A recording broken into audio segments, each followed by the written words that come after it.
This is Sally. After acquiring chronic kidney disease at 63, Sally has been performing peritoneal dialysis for the last 2.5 years. Sally is preparing for her nightly session of peritoneal dialysis. Per usual, Sally turns on the dialysis cycler, hangs the dialysis and drainage bags, and connects the catheter to the lumen in her abdomen.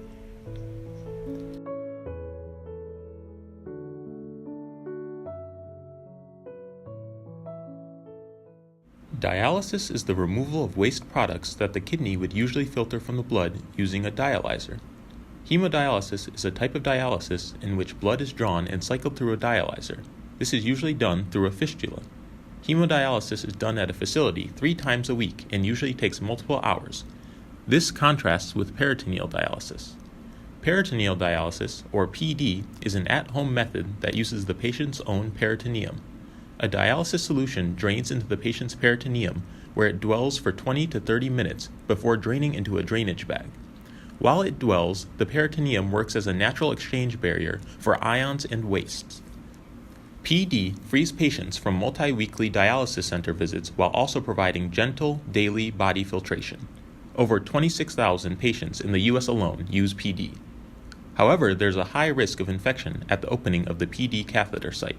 Infection of the peritoneum, known as peritonitis, can eventually cause scarring of the peritoneum if the infection is not quickly treated. While severe peritoneal scarring will prevent the peritoneum from acting as an efficient exchange barrier, making PD impossible and limiting the patient to HD. PD can last up to 10 years, but due to infection, patients switch to HD only after 2 or 3 years. Currently, the main preventative measure for infection is patient sanitation and compliance. Once there is an infection, it may take 1 week for visual cues of infection to occur, including flu-like symptoms or discoloration of the dialysate. The patient then sends in a sample of the drainage fluid to their physician to perform a culture, which could take another week. This lengthy process contributes to the scarring of the peritoneum.